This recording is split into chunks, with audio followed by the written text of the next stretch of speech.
राम राम दोस्तों और मेरी माताएं बहनें, आशा है कि आप सभी के ऊपर बाबा नीम करोली जी की अपार कृपा होगी।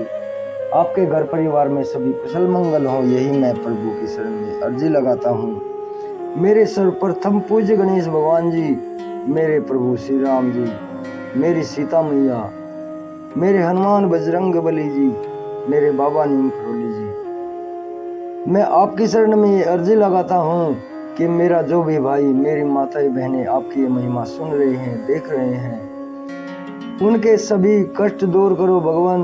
उनके ऊपर तुरंत कृपा करें। उनके घर में कभी कोई अनहोनी ना हो, कभी कोई कष्ट ना हो, सदैव सभी कुशल मंगल रहे, धन धान्य से उनके घर भरे रहे। यही मेरी प्रार्थना, यही मेरी अर्जी मेरे प्रभु। जय राम जी की जय, बाबा नीम करोली महाराज जी की। दोस्तों और मेरी माताएं बहनें, बाबा नीम करोली जी की अपार महिमाएं, अपार लीलाएं हैं।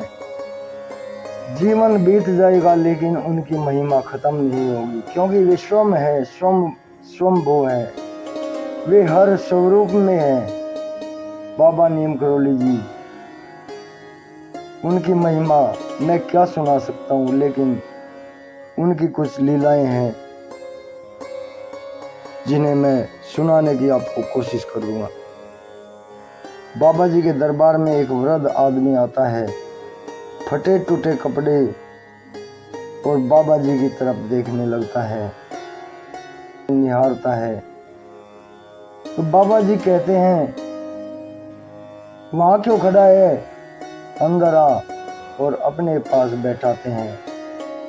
तो बाबा जी क्या क्या करिश्मा करते हैं, जो वो वृद्ध अगले दिन आकर कहता है, ए बाबा तू तो भगवान है।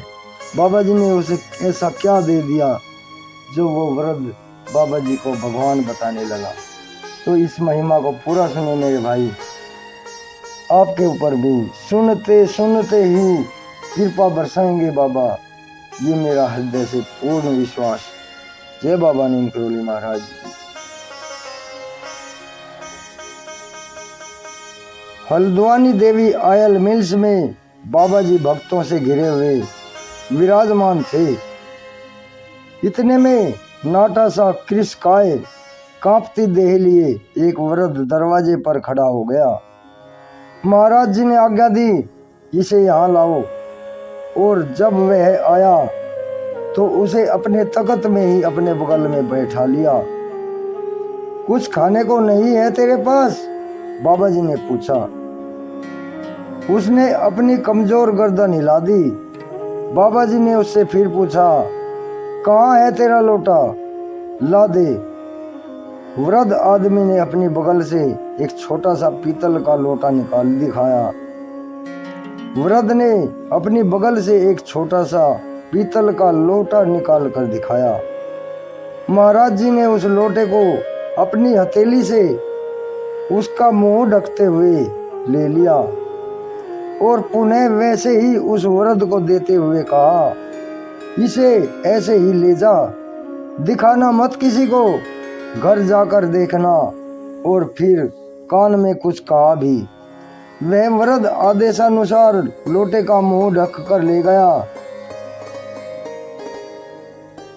3 दिन बाद जब वह वृद्ध पुनः आया, महाराज जी को ढूंढते ढूंढते एक अन्य भक्त के घर, अब की बार कुछ चमक थी उसके चेहरे पर और पीठ भी कुछ सीधी थी। आते ही वह महाराज जी के चरणों में लिपट गया और गुणगान करने लगा साथ में, अरे बाबा तू तो भगवान है, तेरे चरणों में लक्ष्मी लौटती है। अरे बाबा तू तो भगवान है, तेरे चरणों में लक्ष्मी लौटती है। कई बार ऐसा कहते वह महाराज जी के चरणों को चापता रहा। महाराज जी उसकी तरफ देखते मुस्कुराते रहे, फिर बोले, अब जा। सभी आश्चर्यचकित थे कि आखिर यह सब क्या माया है। तभी बाबा जी की आज्ञा हो गई, कोई मत जाना इसके साथ और इसके पीछे। और मुझसे कहा, पूरन इसको बाहर तक पहुंचा दो।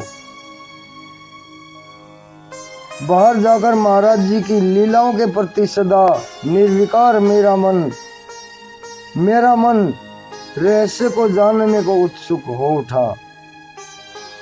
मैं बुड्ढे से पूछने लगा, क्या हुआ था उस रोज, मुझे भी बताओ। पहले तो वह झिझकता रहा, मुस्कुराता भी रहा और मौन होकर, पर जब मैंने उससे कहा कि हम तो खास आदमी है बाबा जी के, तभी तो उन्होंने मुझे ही भेजा है तुम्हारे साथ, तब उसने लीला का राज बताया।